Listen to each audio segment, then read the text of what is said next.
Ano yan, Belinda? Ito, bagong padala naman ito ni Ma'am Hazel and Ma'am Kai. Naalala niyo pa dati yung pag-unboxing ko yung mga pampaganda, yung pabango, yung dress, yung relo, naalala niyo pa yon? Eto, may pinadala na naman ulit silang dalawa sa akin. Madam Hazel and Madam Kai, thank you very much. Kaya gusto ko na samahan niyo ako na i-unboxing kasi kakagaling ko lang kanina sa terminal para kumuha nito ng padala, kaya gusto ko na makita nyo kung ano talaga yung ipinadala sa akin. Siyempre ako, super excited talaga ako. Okay, buksan na natin. Well, thank you so much, Madam, no? Hindi talaga kayo nagsasawa sa akin na padalhan ako. Wow! May bag. I love this bag. Diba? Super steady. Ay, may laman pa yung bag. Wait. Wow! From Bora. Ay, ano yun? Ano yun? Ay, ang ganda. May picture ako. Kita nyo yan, oh. Kita nyo yan. Wala, ang ganda. Na-appreciate ko to, Madam. Madam Hazel. Thank you so much.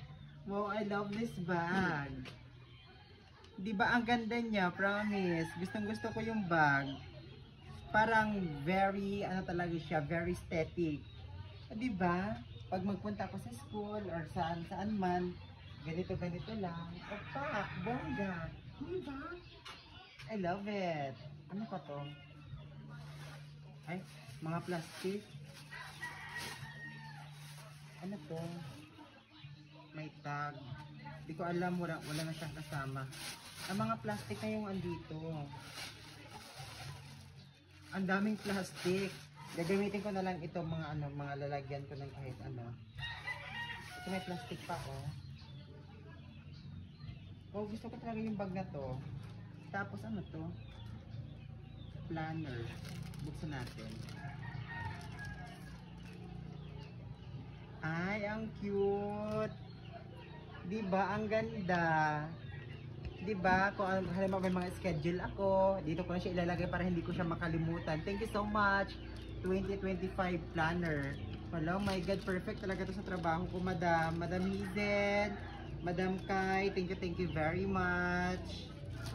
Ito talaga yung gusto ko, oh. I have 2 bags na. May bag na ako dalawa.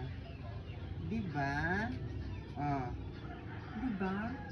Ang ganda talaga. Kaya sa ulit, Madam Hazel, Madam Kai, thank you very much sa pagpadala sa akin.